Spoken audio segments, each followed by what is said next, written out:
the crime had that preservative in it that they use.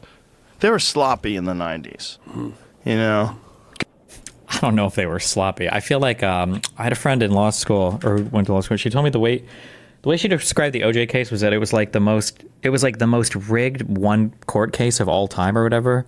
Like OJ killed her, and they probably could have proved it, but for some reason the cops and everybody had engaged in so much malfeasance anyway. There was a snappy phrase to describe it. I don't remember, but it was like, yeah, it was really dumb. But I think it's pretty accepted that the cops or the investigators like did some bad shit when like they were doing evidence stuff. I haven't followed this in detail. I've just heard this a lot, but they probably didn't need to. But yeah, compared to now, well, there was no DNA evidence back then.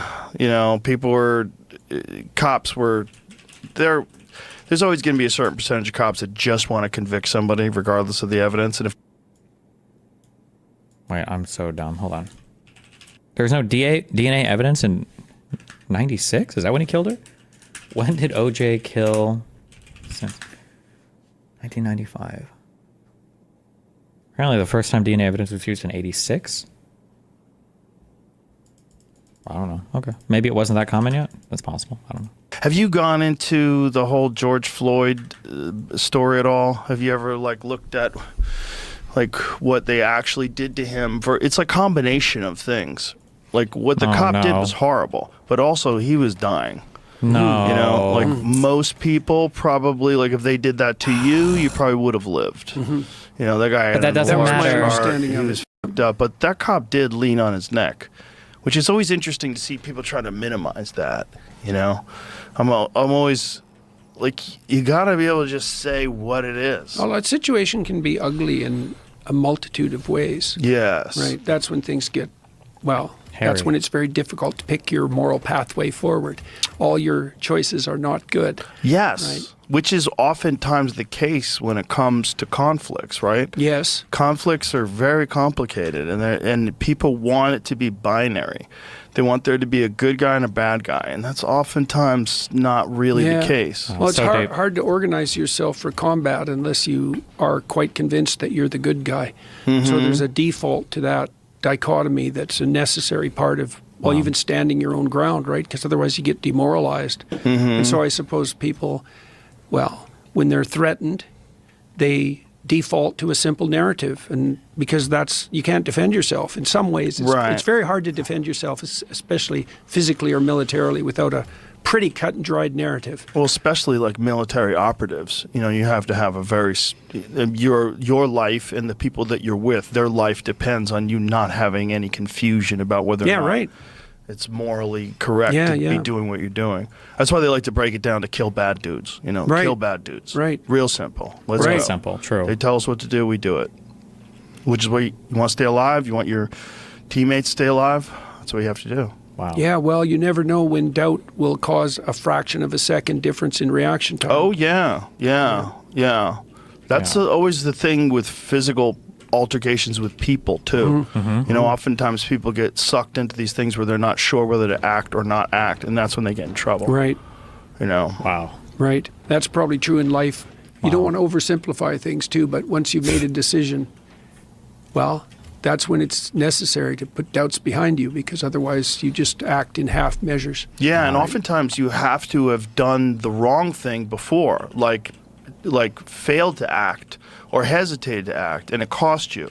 And then you have to learn that lesson. It's very difficult to like know that without experiencing mistakes. You know, you have to have failed to act and then realize, oh, I should have done something there. Yeah, well, I think that's partly too one of the things that I often faced in my clinical practice and with the students that I mentored was this confusion about acting.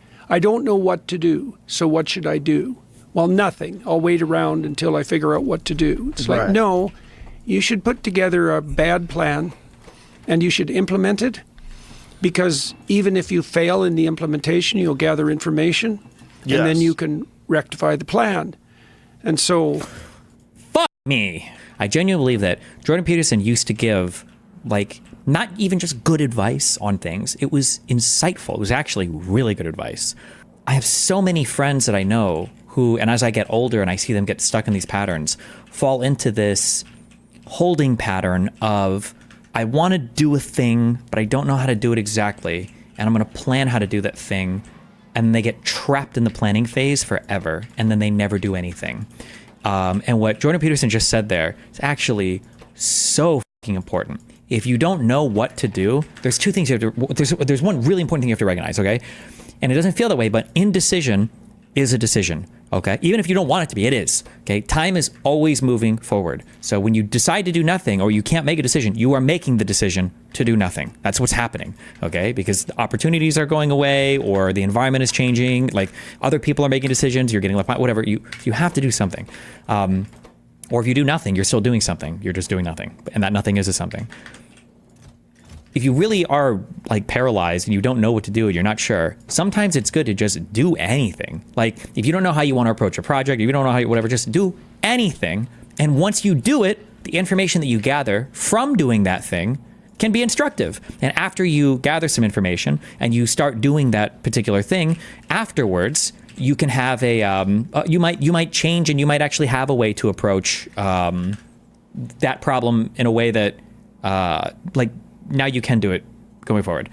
This is vague, but like, so for example, let's say that you're not sure about college class or something, or you want to go back to school or something, and you don't know what to do, and you're sitting here and you're thinking about it, and you put it off year after year after year. It might be good to just sign up for like 2 classes at a community college, okay? Even if it's not what you want to do, even if it's whatever, it's not a waste of time. Because what might happen is you go and you take a couple classes and you fucking hate it and you remember how much you fucking hated school and you're like, okay, I don't need to go back to school. I need to figure out something different. This sucks. Or maybe you go, you sign up, and you should really like it. Or there's a couple topics that you're like, damn, I actually can really get back into the swing of this particular thing. And just by doing something, now you've added that information to your head, and now you're more easily able to act on it and make a decision in the future, you know, that you wouldn't have been able to otherwise.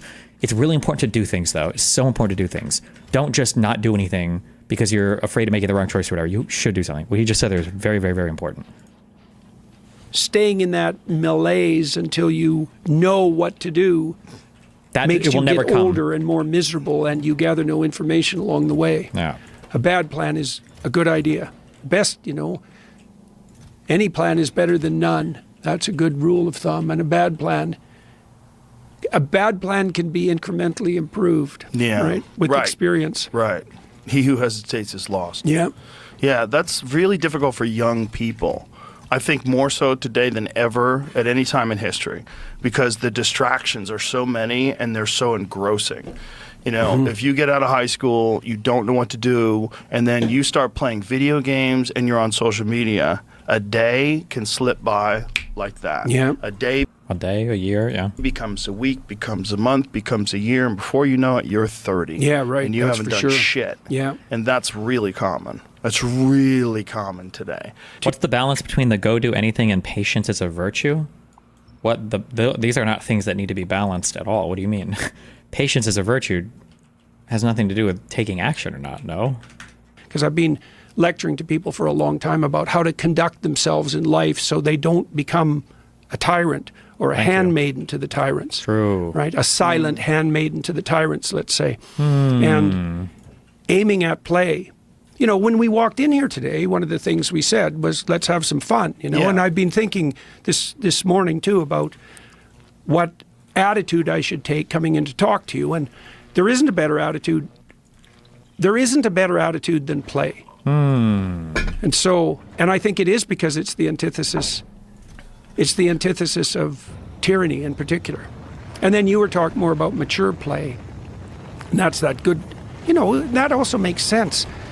This is the issue with the idea that adulthood isn't any fun. It's like, well, do you want to play a simple game?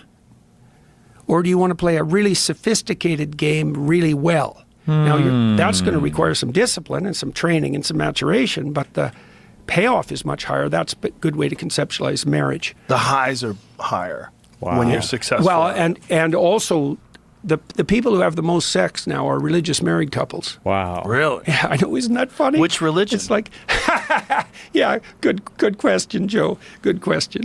Well, I guess in the West that would obviously be Christianity, but it's an interesting case example of the sorts of things we're talking about, because you can imagine at the dawn of the sexual revolution, when the birth control pill became prevalent, that the last hypothesis anyone would have possibly generated was that the cascading consequences of that over 50 years would be